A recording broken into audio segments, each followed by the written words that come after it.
What's a good word, everyone? It's your boy DKB here. I just want to say thanks for all the support. The channel's been steadily growing, and the number you see below, you can drop a text, shoot a voicemail, any ideas, topics, collabs, etc. you guys want to see. I'll include them in future videos and live streams, and I'll catch you again. Be easy.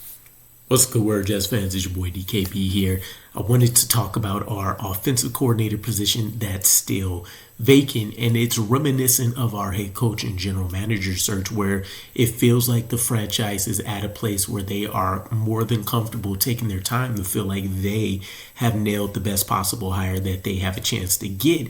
And if you want to base the head coach and GMs that we did hire in Aaron Glenn and Darren Muji off of what could happen with our offensive coordinator and defensive coordinator position, it seems like we'll be well off either way. But time is still ticking. There are still only so many names that could go around in the carousel. So what's out there is you technically have us competing for, I believe it's 5 teams, right?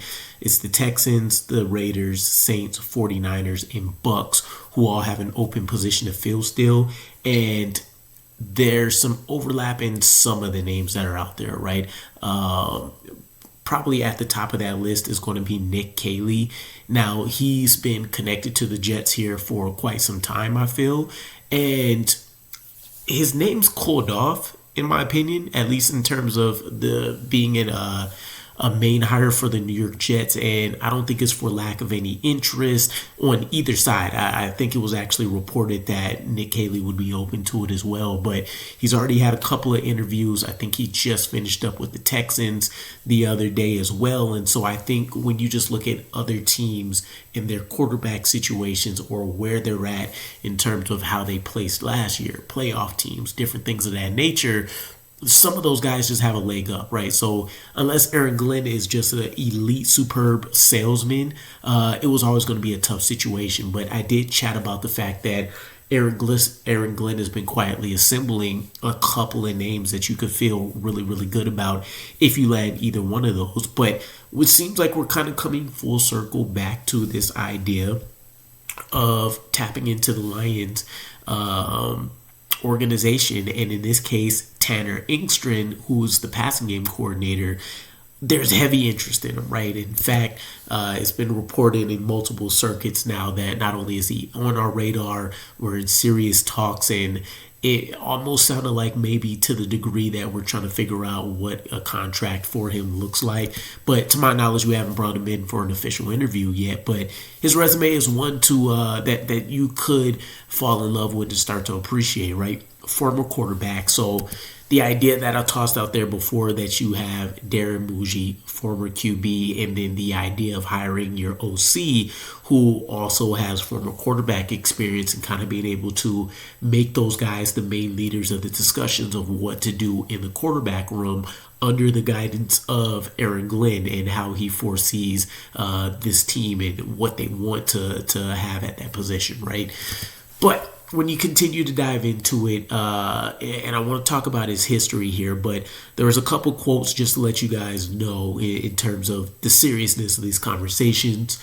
Josina Anderson reported Jets are already involved in substantive discussions for the pending Jets offensive coordinator role. And then Aaron Wilson from KPRC TV mentioned former Lions passing game coordinator Tanner Engstrand is firmly on the radar. The Jets coach Aaron Glenn for offensive coordinator, and many league sources express confidence he will land the job. So again, he may not be number one on anybody's list, but he brings some qualifications, some experience that could really be an attribute for a team that, again, looks like it may be targeting some young, rising, or relatively young, right? He's 42, I believe, but up-and-comer players at that position, and not necessarily guys that have been in the league 20 plus years or so. So his history starts off at the University of San Diego, where he was there from 2005 to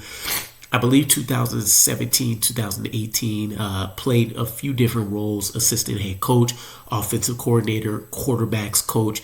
Then went to University of Michigan, where he played or had the roles of offensive coordinator and running backs coach, I believe. Same deal with his time at the XFL with the DC Defenders.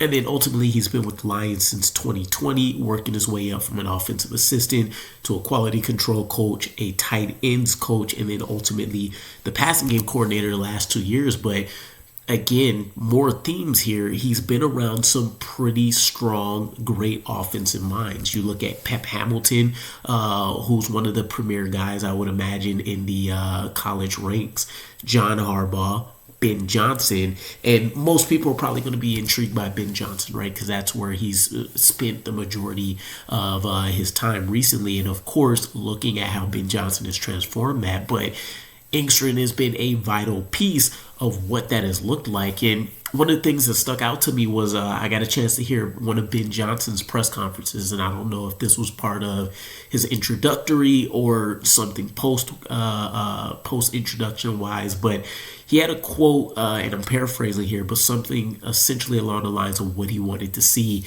in the offensive coordinator that he hires. And he mentioned someone dedicated to football, expect to spend late nights, strong game planning. He wants them to, because he expects to be play calling, he wants them to focus specifically on game planning early in the week for their next opponent. And then, of course, everything that comes with structuring and organizing the offense as a coordinator. But I would imagine those are the same elements and principles that you can see in Tanner Engstrand and what he was able to do with the Lions there.